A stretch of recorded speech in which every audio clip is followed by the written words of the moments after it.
과거로 여행하고 있는 중이에요. 전에는 어려운 일이었죠. 중세시대 최초의 인류 문명, 초기 인류의 고대 조상, 공룡, 최초의 육지동물, 고대 바다 생물 등을 거쳐 모든 것의 시작으로 향합니다.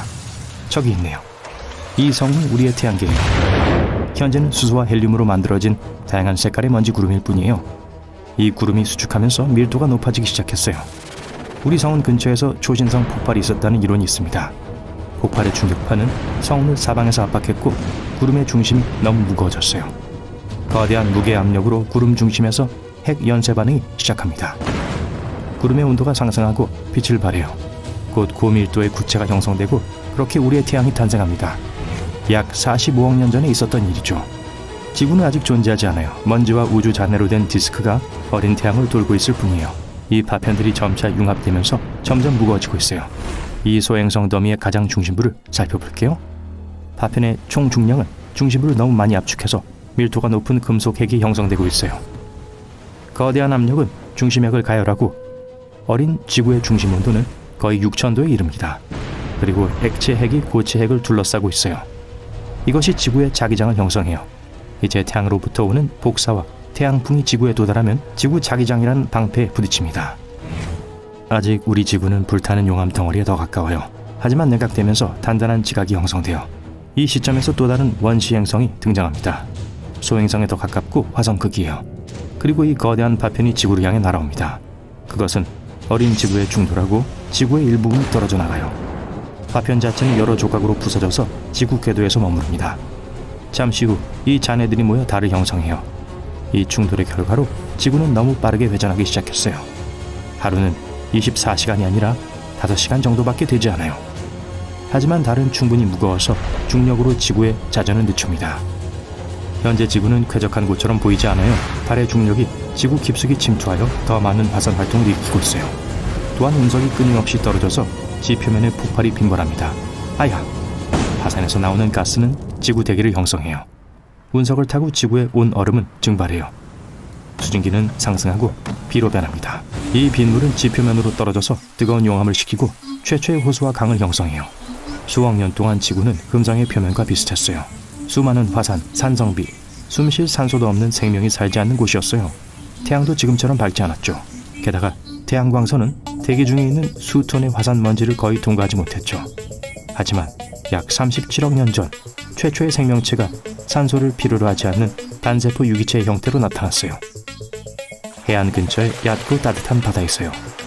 이 박테리아는 시생 누대 전반에 걸쳐 거의 20억 년 동안 지구에서 지배하면서 스트로마톨라이트를 남겼어요. 이것은 얕고 따뜻한 물 바닥에 있는 돌기둥으로 단순한 유기체와 박테리아의 산물이죠. 이 박테리아는 진화를 거듭한 후 광합성을 하게 됐어요. 박테리아는 햇빛의 에너지를 흡수함으로써 산소를 생산하기 시작했어요. 처음엔 이 산소는 암석을 산화시키는 데 사용되었지만 그 후 남아도는 산소가 대기를 채우기 시작했어요. 게다가 이 시기에 산소를 생산하는 최초의 해조류가 나타났어요. 이 현상은 대산화 사건이라고 불리는데 이로 인해 지구상에서 거의 모든 살아있는 유기체가 사라졌어요. 단순 유기체에겐 산소가 독성이었고 살아남은 박테리아와 미생물은 바다 밑바닥으로 가라앉았어요.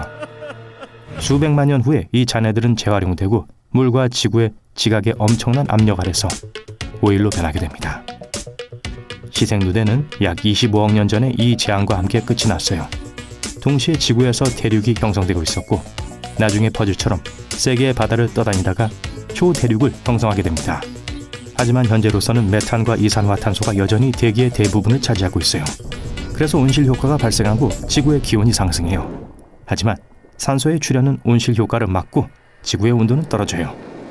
24억 년에서 21억 년 전까지 지속된 소위 휴로니안 빙기라고 불리는 빙하기가 시작됩니다.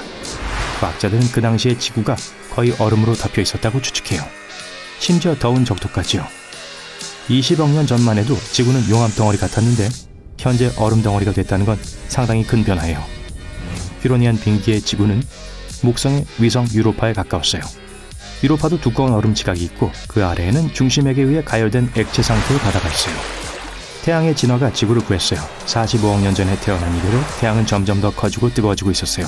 그래서 3억 년의 빙하기가 지나고 지구는 따뜻해지기 시작했습니다. 하지만 그곳의 거의 모든 생명체가 사라졌기 때문에 진화는 다시 처음부터 시작되어야 했죠. 약 10억 년 전 지구의 모든 대륙은 하나의 가상 초대륙 로디니아로 합쳐졌어요. 그리고 모든 해양은 하나의 거대한 바다 미로비아를 이루었어요. 7억 5천만 년 전 그 대륙은 갈라졌고 거대한 땅덩어리가 지구를 가로질러 떠다니기 시작했어요. 바로 이 시기에 복합 식물과 다세포 미생물이 출현했어요. 해조류, 해면류, 곰팡이류만이 해양에 살고 있는 건 아니었어요. 이것은 스프리기나입니다. 사람 손가락만한 일종의 벌레예요. 적어도 약 5억 5천만 년 된 이 동물의 흔적이 발견됐어요. 5억 4,100만 년 전에 현생대가 시작되었어요. 그 시기의 주요 사건은 캄브리아기 대폭발이에요. 지구에는 생명이 번성하기 시작했고 다양한 생물이 나타났어요. 불가사리와 성게 같은 연체동물과 극피동물이 등장했어요. 살아있는 유기체는 진화해서 내부뿐만 아니라 외부 골격을 갖게 되었어요. 삼엽충처럼요. 일부는 길이가 거의 1m에 달했어요. 이런 보호 껍질은 바다에 포식자가 있다는 걸 암시해요. 그 당시에 먹이 사슬이 형성되기 시작했어요. 같은 시기에 떠다니던 대륙이 다시 합쳐졌어요. 이 초대륙은 모양이 달랐고 판누티아라고 불립니다. 나중에 이 대륙은 다시 표류했고 서로 충돌하기 시작했어요. 이로 인해 산맥이 형성됐어요. 그러다가 대륙은 마지막으로 다시 한번 만나서 약 3억 3,500만 년 전에 거대한 초대륙 판게아를 형성했어요. 판게아에서는 이미 현대 아프리카, 북미와 남미, 호주, 유라시아 대륙의 윤곽을 볼 수 있어요. 역사상 가장 큰 바다 생물 중 하나인 던클레오스테우스가 등장했어요. 어떤 것들은 스쿨버스만큼 길고 대형 SUV만큼 무거웠어요. 육지는 덥고 습한 기후였어요. 그래서 양치리와 다른 식물이 더 빨리 자라는 데 도움이 됐어요. 일부는 3층 건물의 높이에 달할 정도였어요. 그리고 지구 역사상 처음으로 일부 동물이 바다를 떠나 육지로 향했어요. 엘기네르 패턴과 이크티오스테가였어요. 어쨌든 처음에는 피부가 햇빛에 적응하지 못해서 해안가에서만 살았어요. 게다가 호흡 문제도 있었어요. 최초의 육지동물은 아가미와 배를 모두 가지고 있었어요. 하지만 배는 발달이 덜 되었죠. 그래서 물로 돌아가야 했어요. 수백만 년 후 이 동물은 더 발달된 양서류로 진화했어요. 비록 보통 도마뱀보다 크지 않았지만 완전히 육지에서 살 수 있었어요. 하지만 이 생명체의 번성은 새로운 빙하 시대로 끝이 났어요. 극지방에서 온 빙하가 서서히 적도를 향해 다가왔어요. 동물들은 이것에 대해 준비가 되어 있지 않았고 대부분은 이 멸종 사건에서 살아남지 못했어요.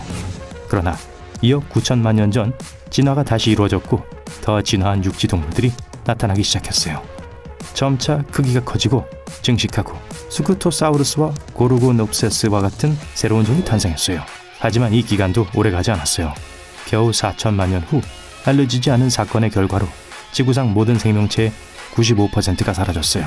거대한 운석이 원인일 수도 있고 화산 활동이 증가했기 때문일 수도 있어요. 또한 어떤 가설은 해저에서 나온 메탄 방출 때문이었다고 주장해요. 중생대는 이 멸종 이후 시작되었습니다. 이때가 우리가 알고 있는 공룡들이 등장하고 지구 역사의 새로운 장을 열었던 때죠.